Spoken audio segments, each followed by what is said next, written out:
All right. Good morning, good afternoon, and good evening, everyone, wherever you're joining from. I know some of you are just coming in, and I know we have 2 live screenings in person, of course, adhering to COVID-19 rules, but in Pakistan, led by Aisha Shujat. So thank you so much, Aisha, and all the girls and women in Pakistan for showing up today. We are so excited to share this moment with you. And of course, the women in Malaysia, of course, led by Lean In Malaysia. This is a special and exclusive screening of the film Nevertheless, which looks behind the headlines of Me Too and Time's Up. And I'm so honored to be able to bring this live to you, to your screens, and to have with me the filmmaker, who is also CEO of Indieflix. So Scilla is on the line, and she is joining us actually live at, I believe it's 5 a.m.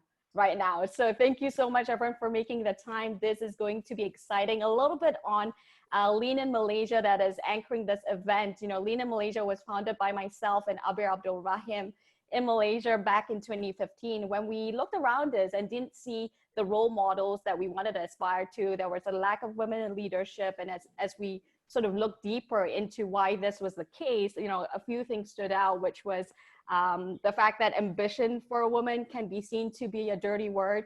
The fact that for a woman to pursue a career and a family, it's almost always the case that if she and her husband had a choice to take a step back, it would be the woman. And of course, beyond that, once they take a career break, women were dropping out from the workforce, and I'm sure Animah will chime in. Animah Kosai is one of our experts here that will be helping us out later on with your questions. But she also speaks about why women drop out because of situations that we will be exploring with sexual harassment, where it is no longer an environment which promotes women and helps them succeed. So I'm so excited to be here today with you all. And this screening is courtesy of Indieflix Foundation. So thank you so much. This is a film that you can bring to your company, to your organization, and Scilla will go into all sorts of details later on. A couple of housekeeping rules. Those of you who are at the physical screening, you will be using Slido in Malaysia. In Pakistan, just let Aisha know and she'll type in the Q&A. Natalie, who's helping us here from Indieflix, will be monitoring that, and we will be addressing your questions later on. A little bit of run of show. We'll get started in just a bit. It is a 50-minute film. So I know some of you have popcorn with you, water, whatever. Get that all together right now. We will be starting in just a bit, and then we'll have a 5-minute quick bio break. So don't worry too much about that, because we want you to be hanging around a little bit for the panel afterwards, where we will be talking about what next, right? I know some of you, and we'll be talking a little bit about the landscape in Malaysia and in some of the places that you are in as well, where as in most cases globally, sexual harassment is more widely spread than you know. Usually it's only 50% that reported, and only 15% or even a smaller subset of that really gets addressed. So we will go all into that. But before I do so, I did want to hand this over to Natalie to get started with the film. So stay tuned, and thank you all for joining us. We were just talking and no one was listening. This is an epidemic. There's something going on that we need to get to the bottom of. Gender equality is one of the great unmet needs of the human species.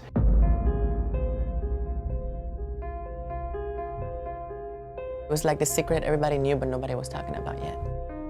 Social capital is a currency. If you're at the top of the hierarchy, you have way more currency than someone below. Anybody who's on the front lines of these struggles, they will pay a price. When you've been fired from the biggest show on television, I'd have to pursue a completely different career path. My dreams were shattered. My whole image of him have been crushed. The perpetrators are largely male, 98%. So if we can't fix this, nobody can. It has to be about how are we complicit in this? These are the only crimes where we put the victim on trial in a very public way. When you're going through it, it changes you. The story raises questions about what's happening to some blue-collar workers. Not put on this earth for people to take advantage of you. It's not right. This is rape culture. This is the message you give to girls, that you're responsible for a boy's behavior. We're on the verge of a national reckoning about sexual harassment. The Me Too movement is bigger than anything we've ever seen for gender justice in the US context. We are seeing a paradigm shift away from silence and complicity to a world where actions and words have consequences. Sexual violence and sexism is the anchor that is holding us back. What happened to me behind the scenes happens to all of us in this society, and it will not stand. If I say that I care about women, how do I actually put that into process? It takes one voice. That is how allies can show up. It has to be where the ones that are the most marginalized are free in order for all of us to be free. One thing men always complain is that women won't stay quiet, and you're damn right, we won't stay quiet. We'll speak up. We should be able to change things, but it's not going to be just one person. It's got to be all of us. What happens when an entire generation feels entitled to their own humanity? What happens next?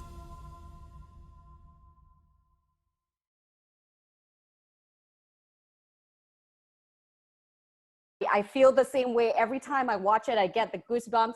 I'm getting messages from my friends, some of the women and men that have tuned in and said they're in tears. This is so relatable. So Sheila, thank you so much for bringing this to us. I did want to start off with a quick round of introduction.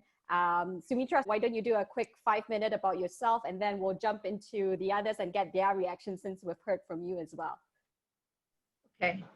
All right. So I'm Sumitra Visvanathan, and I'm the Executive Director of Women's Aid Organization.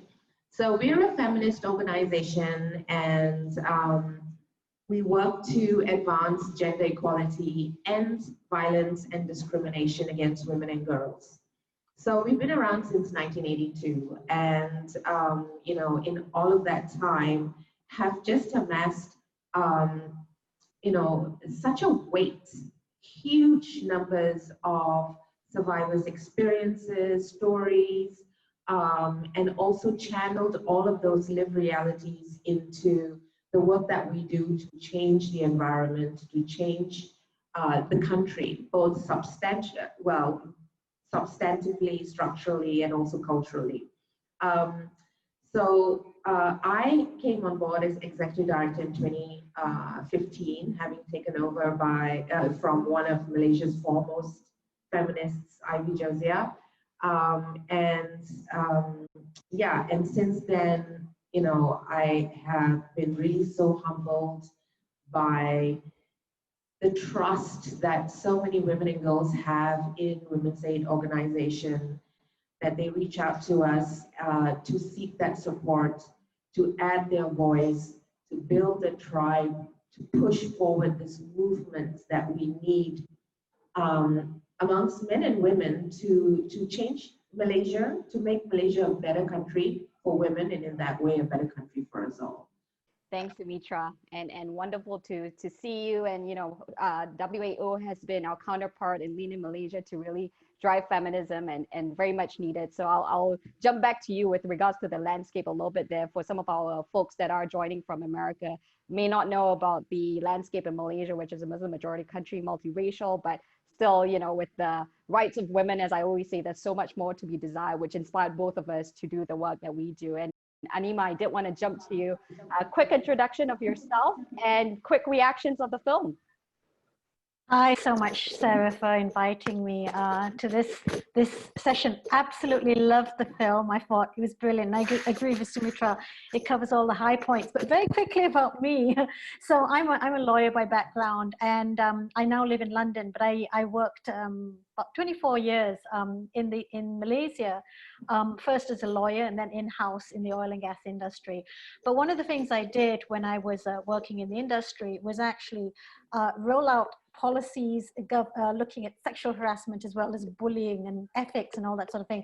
But one of the things that I found fascinating, and I sort of, because as a woman, and at that time also looking at empowering women, we really went into detail as to how we would convince people, men, right? I worked in a very male-dominated environment, oil and gas, to understand the issues around sexual harassment. So we did really in-depth training. We actually had a case also that went to court because we fired someone for sexual harassment, and we won. And it was interesting watching the court scenes as well, because we ended up having to actually educate the judges. This was in the industrial court in terms of what sexual harassment is, and that's one of the things is for the judiciary around the world, not just the US or Malaysia, to understand what is sexual harassment, because a lot of it is misunderstood. They regard it very sort of intention based, and that's not it at all. We look at the impact on the survivor, right?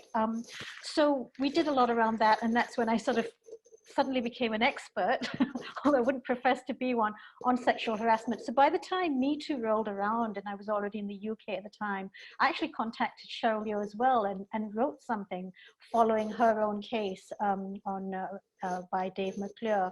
So the next thing I knew, and there were some familiar faces in that documentary, and I was, I saw Lisa Hickey from the Goodman Project, and the Goodman Project and Speak Up, we do collaborate in certain issues, and I actually write now for the Goodman Project. So I'm a firm believer in actually educating men, because I think men themselves do want those changes just as much as we do, but there's a whole mind shift to get over. So really excited about the film.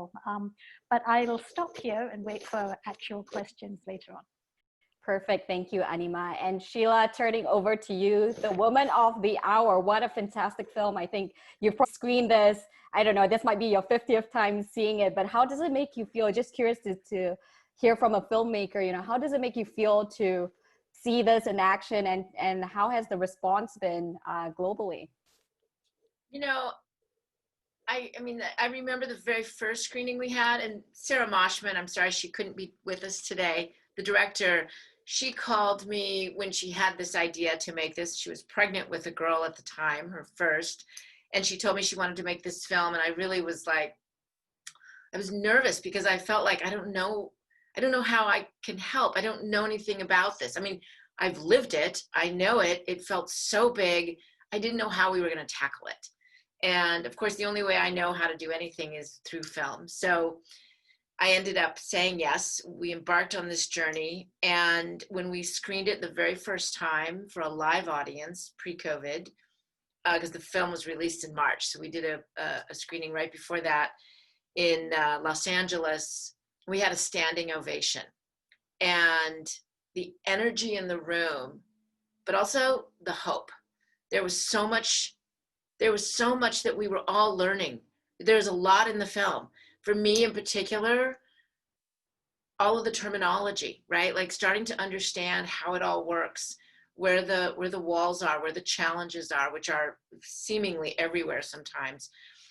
But the overall hope, that was the part that really gets me. And it is the same even now, probably have seen it 60 times. And so, with COVID, it's really been interesting because normally we would roll these out in community and have these screenings and be traveling around the world and having live Q&As and actually hugging people and seeing them in person. And it's so powerful, right? So we've been doing all these virtual screenings, and it's interesting. It is as powerful. We still don't get to hug each other and look each other in the eye physically, but and not only that, but we're also able to reach people. And Sarah, thank you so much for putting this together. And I know how much work goes into these things, and I appreciate that. And also Sumitra and Animah, thanks for being here.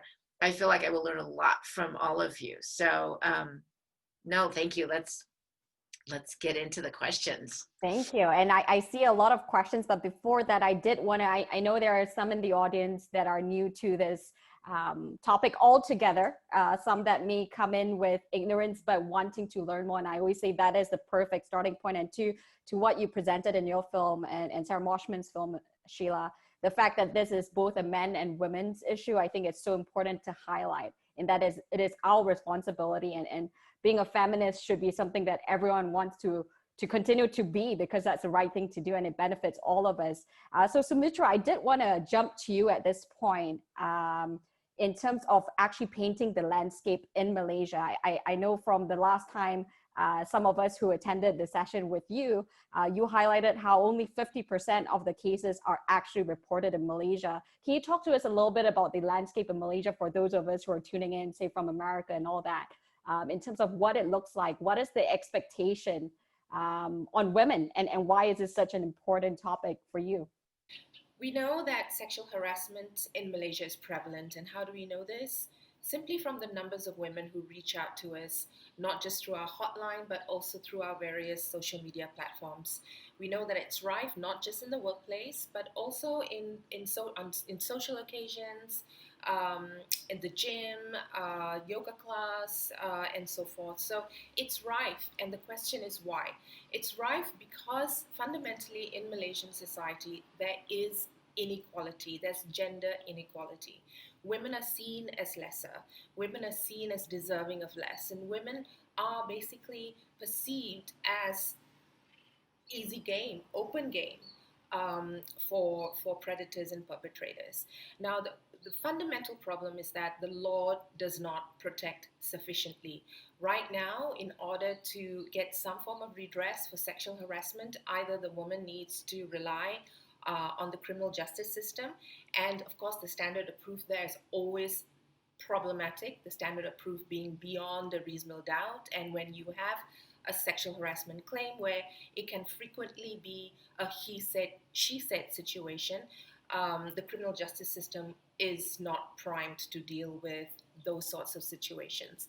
There's also the tort of sexual harassment, but then again, this is very expensive. You will need to make sure you engage a lawyer who is fully aware of the breadth and scope of the law, and it's a long process of going through the justice system in order to get civil damages.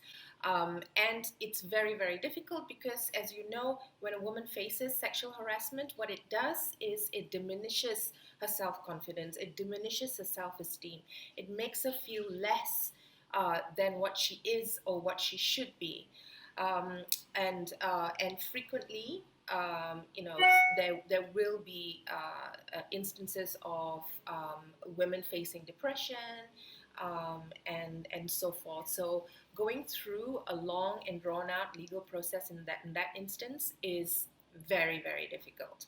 So Women's Aid Organization, together with other feminist women's rights organizations in Malaysia under the Joint Action Group for Gender Equality, what we have done is we have worked with the government to put together a comprehensive piece of legislation.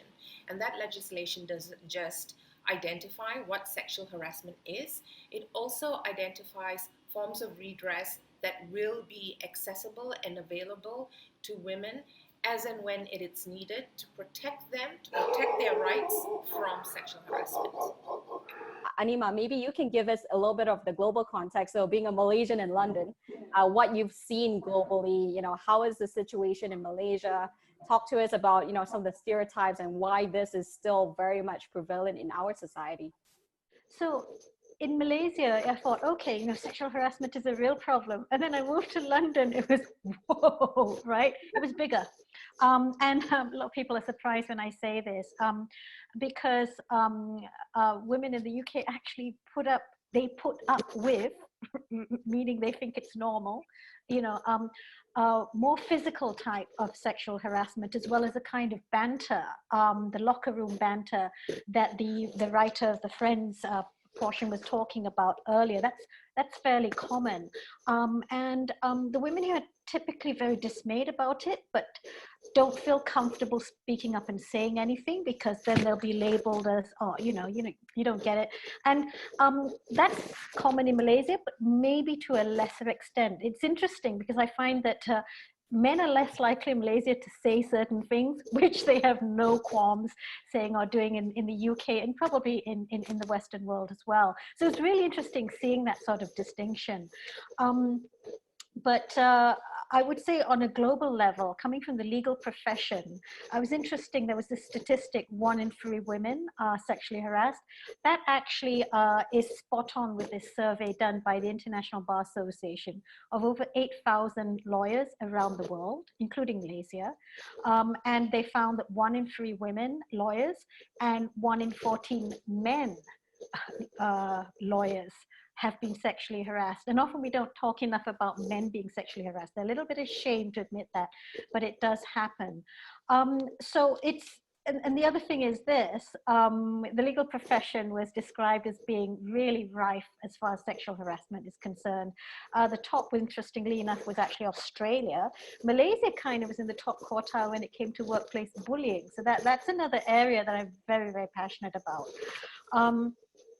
But the biggest issue is not so much that it's happening, but the failure of the employer to really address it and protect it. And that's one area that I really want to talk about today. And I think there might be some questions about that. Should I go into that now or a little bit later? We can do that a little bit later. Oh, okay. Yep. Mm-hmm. So Sheila, talk to us then about, you spoke a little bit about how, this might be your 60th screening, and usually in person, there is that whole burst of emotion because you're revealing something, I think for a lot of survivors, it is about finally being heard and being seen. Talk to us a little bit about some of the effects that you've seen and how has this film inspired true action, because we'll speak a little bit more about that in terms of what the call to action is, but share with us in terms of what you've seen from your audience's perspective and how this has changed the landscape. Yeah, it's interesting. There are those that are feeling seen and heard for the first time, and then there are those, and I think I actually personally fall into that category, where things happened and you just felt like that was normal, so you pushed through it. So now when I watch this, stuff comes up for me that I didn't know was there. I would go to the studio and say, it's uncomfortable, he's coming on to me, he's doing that. And they were like, well, just try and stay don't be alone in a room with him. Try to avoid that. Don't put yourself in that situation. And it was just like, oh, okay. And I didn't, it was wrong. It didn't feel right. But, in those days, it's like the support wasn't there. So you pushed it away.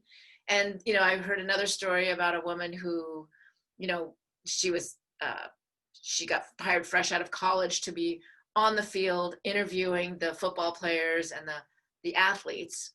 And the guy who, her boss who hired her said, they're going to, touch your ass and they're going to grab your boobs, and that means they like you. So just hang in there. And she's like, got it. And she did it for 18 years. And we were sharing over, just talking. And she said, I just felt so lucky because I wasn't raped, and they liked me. And so, there's that whole group, this big segment of women who we just learned to live with it. It was just part of it. So now processing all of these events in our lives and knowing how wrong it is, there's a little bit of healing that has to take place and sharing and not feeling ashamed. It is honestly, when you do start sharing about it, you feel so empowered, you feel not alone. And it is cathartic. And then you have the people who are so consciously aware of it and are feeling seen, and that feels like there's hope. But then you start to realize if you do speak up at work, suddenly everyone takes a step back from you, because you're a little bit radioactive, and that creates issues. So there's a lot of moving parts, and they're not all synced up yet. But this is the beginning. That means we're starting to make change.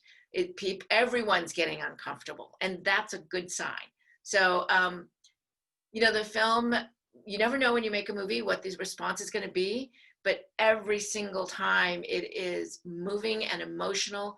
And the biggest thing people leave with is hope. And now what we need to talk about, in all screenings, is what's the action? Like, what do I do now? How can I change? I personally think the younger generation, they're just growing up with this, it's not entitlement, they're just this empowerment. Like they are knowing it before they get into it. They're like, they will feel empowered to say, that's not okay, stop, and I'm reporting you, by the way. And there will be a plan, a policy, and laws to back that male or female or trans person up. So.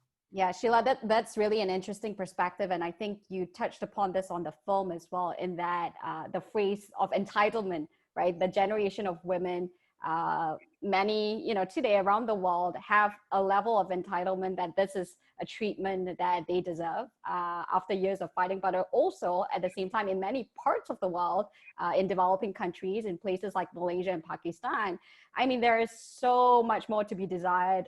Women even speaking up, it's seen as taboo, it is shame not only upon themselves, but on their families as well. And that's the important part, I think, in Asia, where it is the victim blaming, oh, you shouldn't have worn that tight dress. And I know, Animah, you picked upon this, where in Malaysia, there's a lot of coding. I would fear for myself, I try not to wear a spaghetti strap, right? Or anything that shows too much skin, even though I'm not a Muslim, but the expectation of a woman, there's this term called manis, which is the woman is supposed to be sweet, right? And not gaze too much into the man's gaze, that sort of thing. So that's a lot to unpack there. And I did want to check if Sumitra, I know your audio is working right now. If you want to try to hone in and speak a little bit about the landscape in Malaysia before we then jump into the questions, lots are coming in. So Sumitra, the question is, from a WAO perspective, over the years, you've seen how this issue has evolved. There's been a lot more awareness, but still, how much has changed? Sumitra? Yeah, so, I think what's really important is one of the men who spoke towards the end of the film talked about millennials, younger people, and changing attitudes, and the ownership, so people, younger people, feel a lot of ownership over opportunity and access to opportunity, and gender equality is becoming more and more an issue amongst younger people. But in Malaysia, sexual harassment is, anecdotally seen to be and recognized as being prevalent. YouGov recently did a survey, and I think it demonstrated something like 28% of respondents had faced sexual harassment at work. That's pretty high. That's like almost one in three, right? And also in social media, I think one of the women featured, the Malaysian woman featured on the film, we were just so appalled and disgusted at how much of victim blaming took place around her experience when she shared her experience on her blog. So again, it's changing the law, legislating, but it's also about culture, and it's also so fundamentally embedded in our culture. What a mom said in the film, that you are owned by the man's gaze. What you wear is owned by the man's gaze. And for me, that's really the strongest and the coldest chilling effect on young girls' sense of self, on women's sense of self, on empowerment, on equality. The coldest chilling effect is the consistent attempts to police women's bodies. How we dress, what we show, how you show up, how your hair is, do you cover it, do you not cover it, is it long, is it short, what color is it, etc. That is a huge problem in Malaysia. So we've been advocating, WAO together with a whole bunch of women's groups and other civil society groups have been advocating for Sexual Harassment Act. We've worked with the government, the former government, and including this current government, to draft the legislation. We think that the draft that we had put together in working with the government is a pretty good document that Parliament at the next. Thanks, Sumitra. We'll come back to you as you fix your connection, but really heard you there with regards to, call to action and how in Malaysia it is unfortunately at 28%, which is 1 in 3. And I think now it's perfect for us to jump into the questions here, which is exactly what you talked about, right? So how do we then, with the realization of all these things, move into appropriate action and actually start addressing this issue? So let's take one question, and Animah, I think this one is built for you in terms of how do we actually speak up effectively? And this comes to us, I'll I'll actually not mention the names to respect the privacy of our guests here. But one of the guests asked, how do we empower young girls who are victims of sexual harassment to speak up? Usually when victims and survivors speak up, they're fired back with questions or responded with, what was she wearing? Exactly what Sumitra said on the male gaze there, that our bodies do not belong to us, but to the male's gaze, and it is policed so badly in countries like Pakistan, Malaysia, you name it. From the way she behaved, she was actually asking for it. It's her fault for going out so late alone with that guy. How do we change this kind of victim blaming mentality? These responses makes victims afraid to speak up about the truth. Well, thanks for asking that question. Yeah, it does sound like it was made for me. How to speak up? Well, empowering people to speak up. It's a scary thing for many young girls. It is scary, and as the questioner asked, right? Then there's this entire onslaught of victim blaming. There's attacks. I mean, you just need to go on Twitter, and if someone shares her story of sexual assault or Me Too moment, I'm talking about young Malaysians, a lot of them get attacked. Or other people are retweeting and saying, well, you know, she should know better. There's victim blaming in terms of, you know, was she intoxicated, as Cheryl Yeoh said, how was she dressed, and oh, well, you know, if she had covered up, this wouldn't have happened, all those kind of things. So it's no wonder that people think really hard.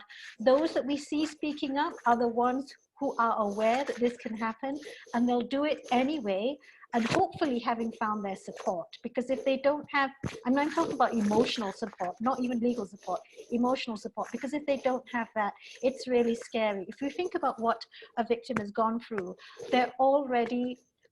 they could be traumatized from the incident or incidents itself. When they go and report, so let's talk about first speaking up within a workplace environment, and let's say going to HR, and this is precisely what the first lady in the documentary did, right, Patricia Brooks. And what happened? She was severely let down. The police force, wasn't it, didn't do anything, and in fact she was the one who ended up being fired, and she had to go to the district attorney to get action to be taken against her harasser. Now this is called institutional betrayal. It's something coined by Professor Jennifer Freyd, and it is so common, whether we're looking at educational institutions, schools and universities, whether we're looking at workplaces, whether we're even looking at the political arena, where people who have been sexually assaulted or harassed, the moment they go internally to the HR, they're being let down. And they are not just that. I mean, what's interesting was when Sheila said so many women felt seen and heard having watched the documentary. When they go to their HR, they're not being seen or heard. Instead, they're being treated as part of a process. Oh, it's sexual harassment. Let's do the checklist. Okay, let me ask all these questions. Forgetting this is a human being in front of you who could be like, you know, hasn't been sleeping nights, could have had this going on for months before she or he dare come forward and speak to you. And this empathy, this human response is sort of lacking, and they're being treated as part of a process. Okay, so grievance procedure, or okay, make sure, you know, we don't have any lawsuits, so these are what we have to do. That is so damaging. So the victims I've spoken to, their breakdowns wasn't because of the harassment. It is because of what happened to them when they reported it within their organization. And this is tragic. So us at Speak Up, and we're based in the UK, but we have Speak Up Malaysia, we are seeking to educate employers in terms of how to support their people when they come forward with complaints. And not just that, for speaking up to happen, the space, the workspace has to be safe. It has, you know, they need to know they're going to be supported. Otherwise, they don't want to go through that. They're just going to leave. And you wouldn't believe how many women have left organizations silently without saying, actually, it's because I couldn't take the sexual harassment anymore. It was just normalized. I couldn't take it. So really, it is about looking back and seeing, is your HR and other people in the organization, the managers and so on, do they understand sexual harassment? Are they listening? Do they have empathy?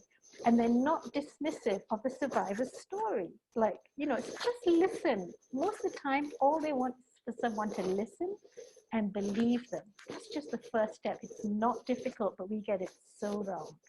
So Animah, if I could hone in to being very practical, for those that are tuning in, I actually know a couple who are survivors of sexual harassment and are still dealing with it. What is your advice to them? What's the first step, next step? How do they evaluate their situation to be successful in this environment and not be, I think the biggest fear, especially for young women, is, man, I'm never going to get a job anymore, right? I'm so powerful, I'm so ambitious, but if I do this one thing, it ruins me forever. What are the practical steps?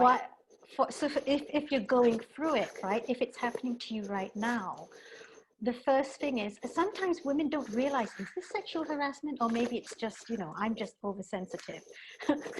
Don't try and second guess yourself. If you're feeling uncomfortable and you're feeling distressed, you're feeling, I don't want to be around that person, or scared, it's real. It is either harassment or sexual harassment. And don't be gaslit into thinking, oh yeah, everybody else seems fine with it. Actually, probably they're not. And this is interesting. I think in one of the cases it was mentioned, when someone reported her sexual harassment, she found that there were others as well. And what happens is, sexual harassment, just like sexual abuse, thrives in a silencing culture.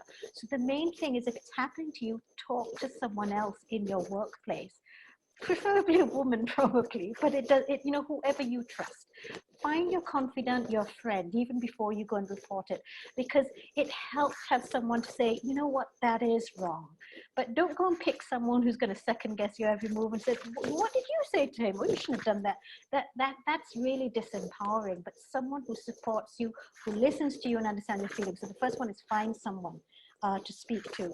And then you're very likely to find out. I think the more women in the workplace start talking about what's happening to them, they realize, hang on, this isn't acceptable. And that's what Susan Fowler found out in Uber when she started talking to other women. When she kept it to herself, nobody thought anything was wrong, right? And then the second one, I think you all know this from a legal perspective, document it. When it happens, write down what was said, who, when, date, any witnesses, and then send an email to yourself, but your private email, okay? So that you can still access it and not through the office server. So these are things that sort of help you, and it helps you sort of build up a case over time. But having that sense of you're taking back control, you're claiming your power as this is happening to you, helps with that sort of self-esteem that you might be damaged at the time. So it does help knowing you're supported. You think, you know what, I'm going to do something about this, and I'm not putting up with this. It's the not doing something that gives that sense of powerlessness, and thinking that we're all alone makes us feel worse. So those are just the two tips. I have a lot more, but I don't want to hog the session. Yes, this is perfect. And I did want to point then to Scilla, who was nodding furiously there. I'm sure you've heard this in many different contexts, but for you in filmmaking, it is also a male-dominated industry, and this comes to us from Katie.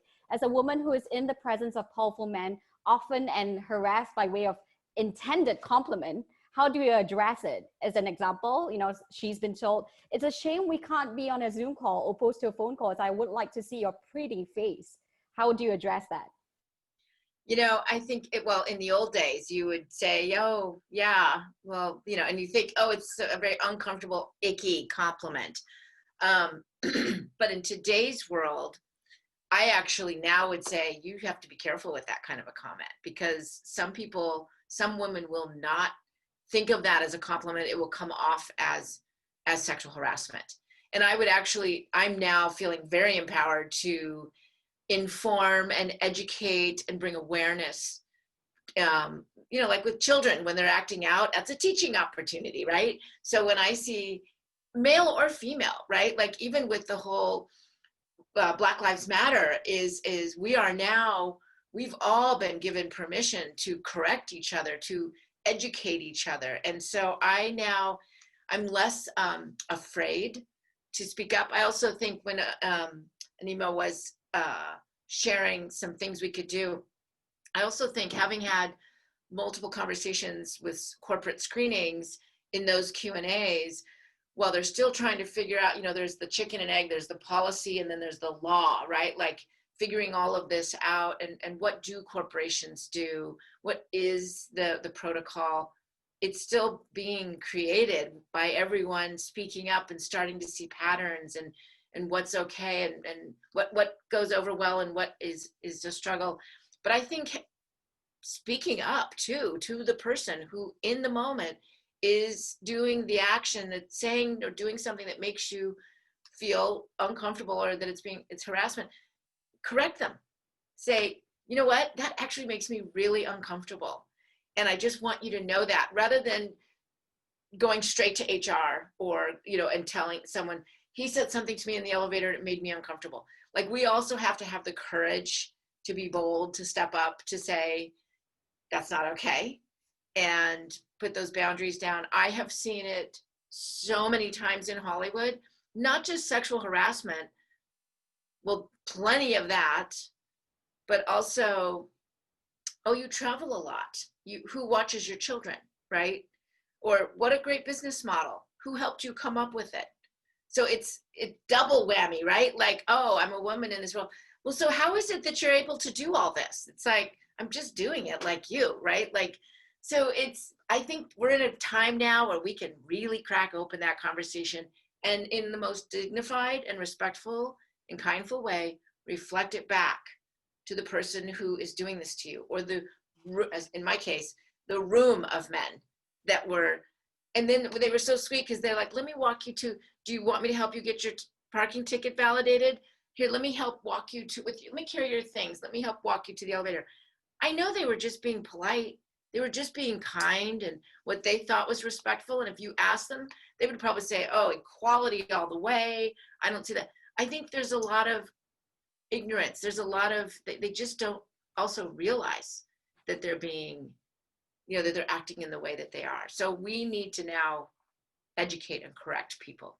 Thank you, Sheila. And I think that's wonderful. I think having the courage to speak up with your colleagues, I think a lot of times men and women actually, and remember this, the stereotypes that we have upon men and women are also perpetrated by men and women. So we need to be very aware of this in terms of the standards that we apply. And even beyond that, I think that, the question that's come through is also about structural change and things like that. And a lot of things have been built without including women and people of color, right? So some of these things actually exclude people by design, whether intentionally or unintentionally. And it is up to us to try to first have that conversation.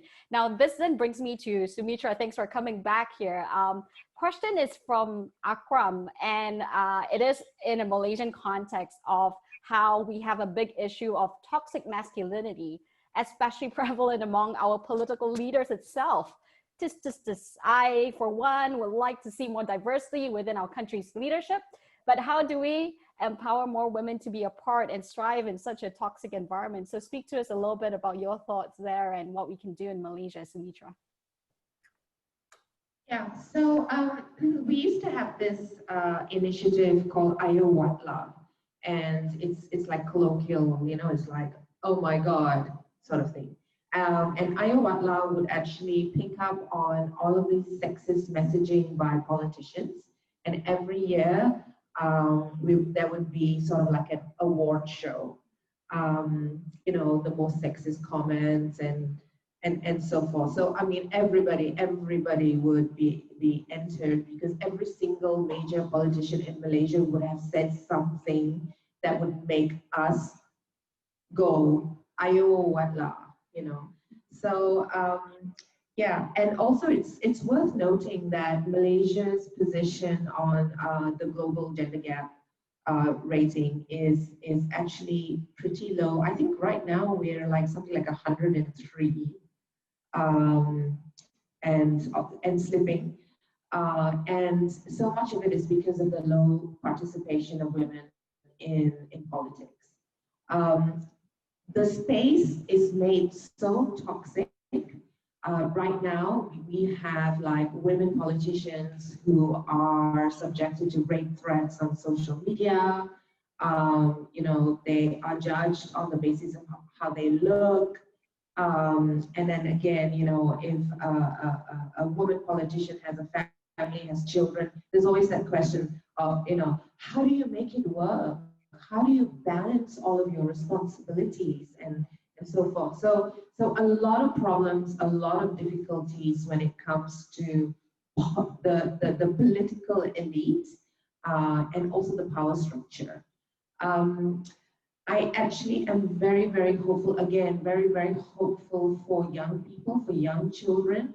I go to universities and I do a lot of talks, and I see young boys, young men being part of the audience, you know, being there, putting their hand up, asking questions about, you know, experiences that either they have had or that their women friends have had.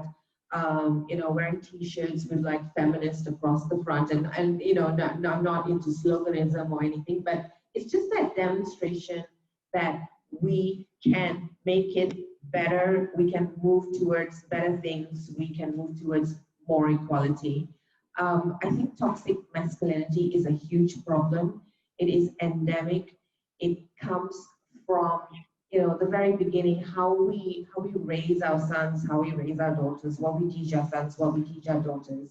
I see a lot of opportunity right now because the conversation has started up about what are we teaching young kids in school about sexuality, about their bodies, about their relationships with each other. The conversation is starting. There is opportunity now for us to also jump into that conversation and start bringing in more progressive, more more inclusive and stronger messages around equality, respect, and diversity. I acknowledge the situation is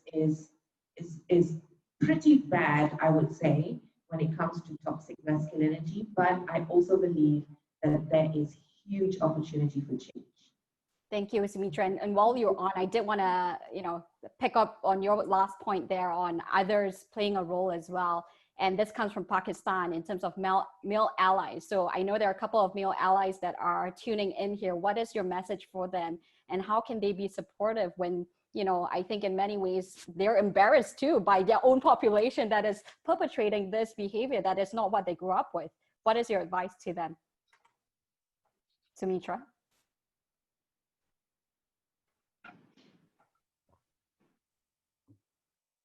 Yeah, so, you know, what is the advice to male allies?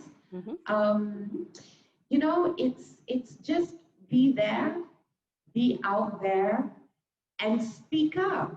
So the responsibility is not just on us women to stand up, to speak up, and to be heard. It's on all of us. So, you know, again, as reflected in the film, if your colleague, if your friend, you know, if your parent, if your kid or whatever is making a comment that perpetuates and perpetrates these kinds of very regressive attitudes, then say something, stand up and be counted, provide support, hold out your hand when it's needed for a colleague, for a friend, for a relative, for your mom, for your daughter, for your sister. Just be there, stand up, speak up, and be counted. Thank you. And this brings me very nicely to Animah, who works, I know, with a lot of HR leaders in corporations and organizations. And this also picks up from Sheila's question here. So thanks, Sheila. But her question is, I had encountered situations where HR themselves could not do anything other than confront, provide a warning letter to the men. And then in this situation, it's common to see that women then don't actually feel like they've been addressed in the right way, that this then continues with just, you know, a very easy let on by the organization itself, where, you know, like in the case of, I think that police case study, it's as though, you know, the grab and hold, the first time of grabbing and holding someone's breast is fine, right? And you're let off the hook. What is your advice to HR leaders that are tuning in to us right now, and how can they do this effectively in their organization, Animah? I can understand that sometimes for HR it can be tough, and that depends on the organizational structure. So if the person accused is somewhat high up and HR is a little bit lower down, Or sometimes some of the cases I get is where someone comes to me and says, oh, I dare not report to HR because they're very close to the harasser and so on. That tends to be a problem. And one of the reasons for that, so one is about the organizational structure. There needs to be the ability to bypass management, just as you would have with legal or audit. HR should have that ability, go straight to the board if there is someone very senior in management who is the problem or is close to the harasser. That's one thing. The second thing is this. I want to talk about grooming. Now, we hear about grooming in the context of, let's say, child sexual abuse, for example, but grooming is also very, very pertinent when it comes to sexual harassment, because if you often hear, like, somebody would say, oh, so-and-so sexually harassed this person. And then you get people in HR management, oh, but he's so nice, he's such a fun guy, or he's a star performer, or whatever it is. But what's actually happening, and this is common amongst the predator type sexual harassers, is that one of the first things they do is charm everyone, okay? The first people they charm are the bosses, because I've seen this. I have seen harassers who are super nice to people in power, and that included me, but treat other people really appallingly, right? Including harassment. So the higher ups do not know how this person, the real face of this person, right? So that's one thing. People in HR need to understand this concept of grooming. The other thing they need to understand is, again, I mentioned Professor Jennifer Freyd earlier. She has this, she coined this term called DARVO. Now, some of you may have heard of it, DARVO. And this is common among harassers, okay? So if HR was then to call in the person who is said to have harassed someone, he or she would go through this DARVO sequence. And D stands for deny. No, I didn't do it. No, I didn't, or that wasn't, I didn't do it. That person's lying, whatever it is, right? So they deny it completely. A means attack. So attack means they then attack the victim, right? Oh, she's lying, and then, what does she know? And I know I'm saying she, but sometimes it could be a he. And then the next, so DARVO, RV and O stands for reverse victim and reverse offender. What then they do is they start playing victim, and they make the original victim out to be the offender. So in other words, oh, you see, let's say it's a married man. She's trying to break up my marriage. She's the one that's the problem, go after her. Or, politically, we see this all the time, right? I won't talk about which country. She's trying to, jeopardize my career in politics. That's why she's saying that, right? Or she's destroying my reputation. She wants me to lose the job. So attacking the victim, that's what they do. And unfortunately, because if HR is not clued into these patterns and the tactics used, they fall for it, right? So they go, yes. And suddenly this whole thing about who's on trial here, the victim is treated as someone who's trying to bring down, sometimes it's often someone senior in an organization. So the real thing that HR needs to do right now is get educated, understand sexual harassment, and understand that some intention is not a criteria for sexual harassment, and that's where a lot of misinterpretation happens. Oh, I didn't intend to sexually harass, and HR goes, okay, not sexual harassment. No, because it's really about the impact on the person who's been harassed and how they are feeling, right? And many people in HR, despite a lot of talk that we've had, still don't understand this. So they need to be educated, they need to understand the concept of grooming, and they need to know what kind of tactics, the hardcore type harasser, not everyone, some are inadvertent and they will apologize, right? But the really serious predator type harasser, these are the tactics they will employ, and often they're senior. So HR needs to understand that. Thank you, Animah. And that is certainly a powerful concept to leave us all with. And I know we've got so much more to unpack, a lot more questions, but it is late in Malaysia and in Pakistan, and we've already taken up, an hour and a half or so of your time, and we so appreciate this. I did want to wrap up with a call to action by all of the panelists. And Scilla, you're up next. And I know this is something that HR professionals tuning in can do with your film as well. So do you want to speak about that? Yeah, first, I've been taking notes. Like, I love this. I've learned so much. Thank you very much. I may be calling you for other panels too. So the simple call to action is help us get this film out into any organization, whether it be a school, a club, a nonprofit, a corporation, it doesn't matter. We want this film out there. The response 100% across the board has been, this is incredibly helpful. This has opened up the conversation. In one corporation, which I won't say the name, it helped to neutralize a very heated conflict that was going on between employees, HR, and management. And just showing the film, having a conversation, and even a small kind of town hall after that even helped to really cool things down. I think some corporations might feel like, oh, if we show it, we're just going to open up a can of worms. And how are we going to deal with it? We're not prepared. We're not ready. You know what?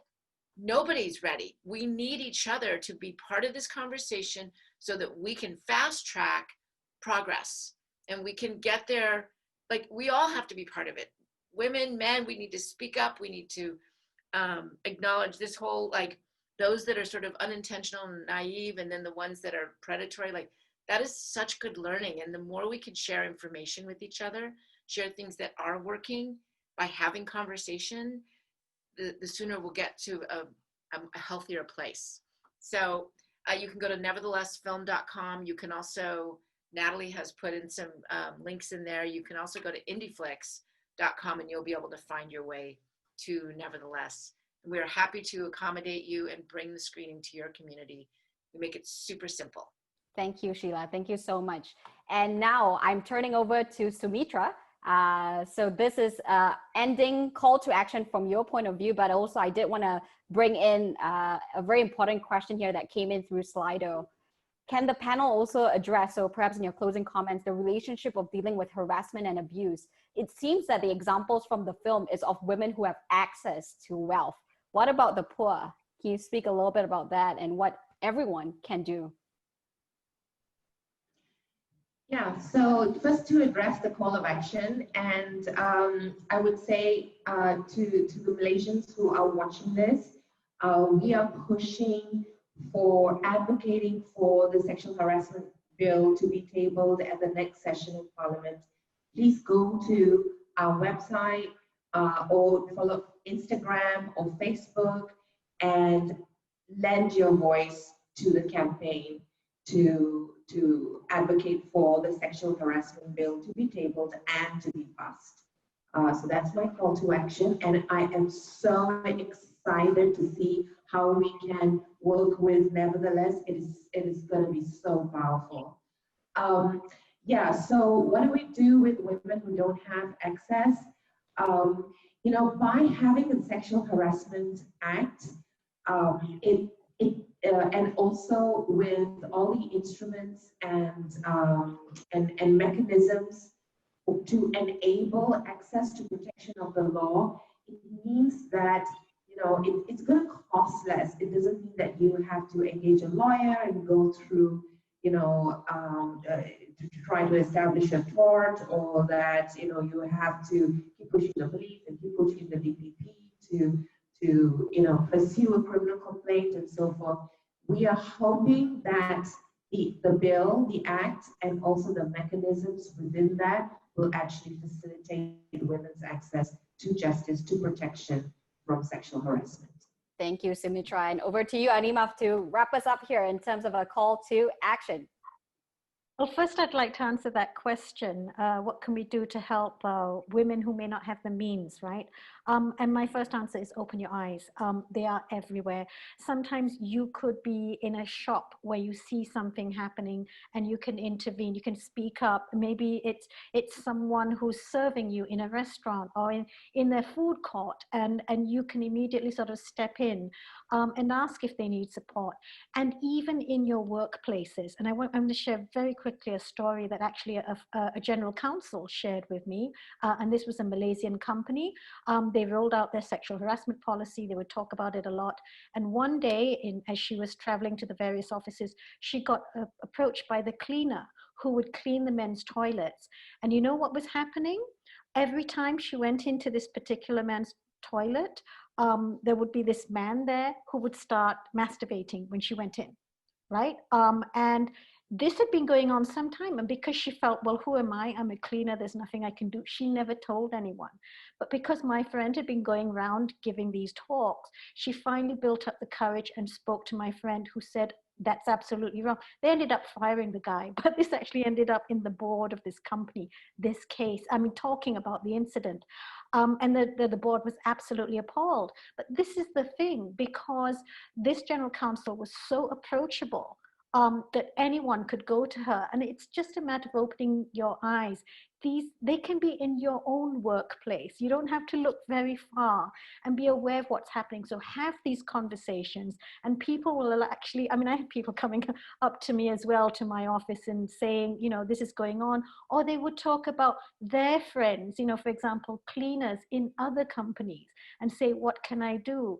So the moment you realize you become an advocate and people know about this, others will come to you and ask you these questions. So the main thing is talk about it, be approachable, and give really, you know, helpful, practical advice, which you'll learn as you follow on the conversations I'm sure Lean In will have.